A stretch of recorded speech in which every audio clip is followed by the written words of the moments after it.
My childhood was just about as far from the idyllic picture of a nuclear family as one can get.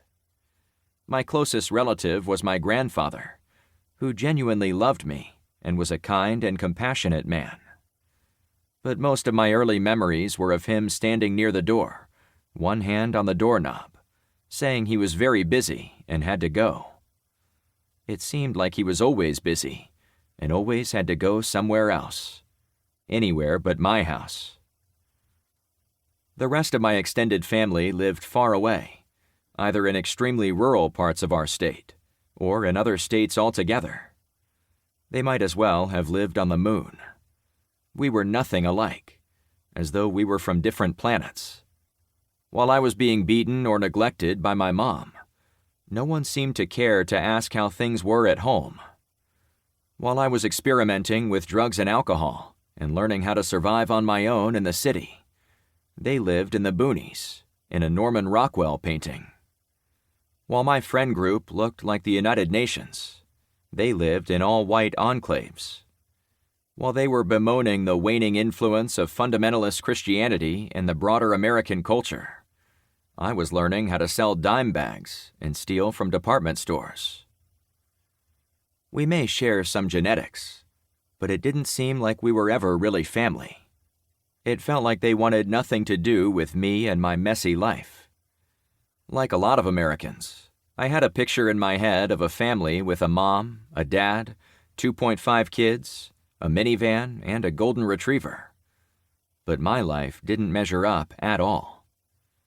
Growing up without a father and not knowing how to talk about my experiences of abuse and neglect by my mother made me feel like an outcast, like I didn't belong in my own family. The nuclear family was a lie.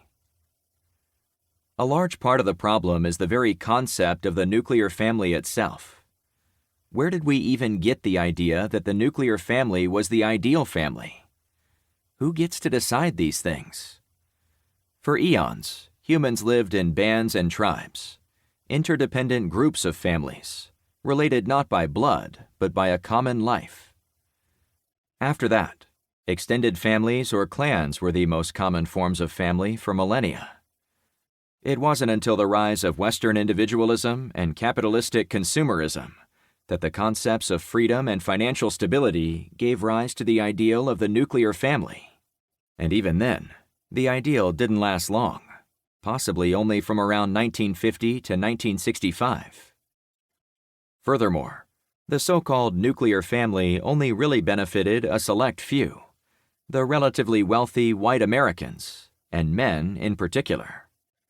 Only those with the financial means to sustain this independent lifestyle and the social privilege to navigate it thrived under this new model, which only served to widen inequality. Those who suffered were disproportionately women, people of color, and people with lower incomes. In the generations before, extended families provided a buffer against some of life's most turbulent disruptions. Extended families can pool their resources and cooperate to raise children. Extended families provided a connection to culture and heritage, history and tradition. The nuclear family wasn't built on traditional family values, as people often think. It broke families apart, increased inequality, and traumatized children. The period when the nuclear family flourished was not normal. It was a freakish historical moment, when all of society conspired to obscure its essential fragility.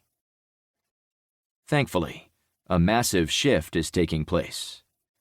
The gravity of the 1950s Leave It to Beaver model of family has lifted, and Americans are waking up to just how far from reality it always was. People are now longing for a village rather than an island. Instead of maintaining the facade of self-sufficiency, more and more adults and children today want to live and grow under the loving gaze of a dozen pairs of eyes and be caught when they fall by a dozen pairs of arms. People are rediscovering the power of fictive kin and chosen families. As Maya Angelou once wrote, "Family isn't always blood. It's the people in your life who want